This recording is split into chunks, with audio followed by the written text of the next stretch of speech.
Nakakatakam, napakasarap at napakadaling lutuin na butter garlic seafood. Meron tayong alimango, hipon, may mais, tahong at pusit.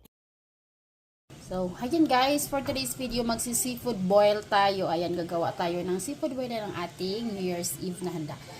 May corn tayo, may alimango, may pusit, may tahong, at may hipon tayo dito. Ayan. Kuluan natin ang corn. Unahin natin ang corn. Na ating mais, hanguin na natin ito.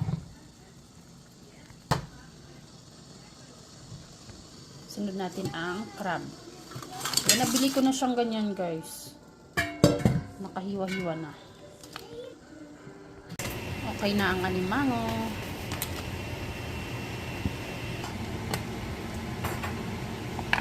Tahong.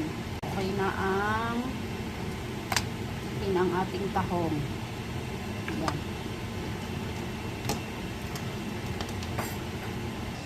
Sunod natin ang hipon. Ayan, yummy hipon. Okay guys. Lagyan mo tayo ng napakaraming bawang para sa ating seafood. Dami-dami. Ating hipon.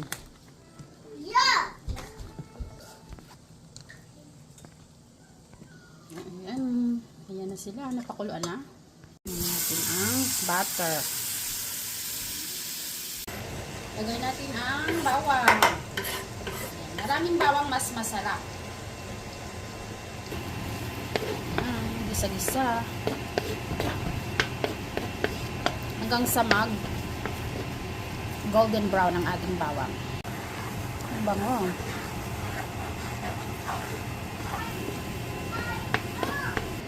Tomato paste.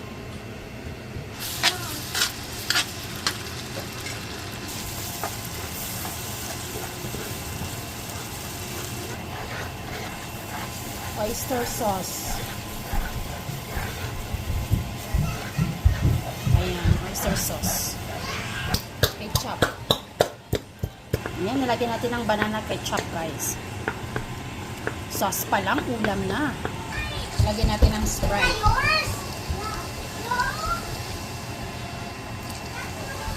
Sige pa. Ayan. Lagyan natin ng Sprite. Paminta. Konting asin. At yung tubig na pinakuluan niya guys. Ayan. Ayan guys. Lagyan natin ang ating shrimp. Squid. Bilis lang ito.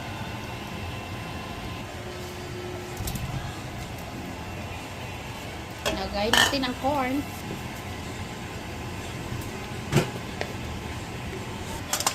Ito guys. Hipon. Ang dami. Oh my goodness. Buti na lang dito ko niluto. Ayan, paghaluin natin guys.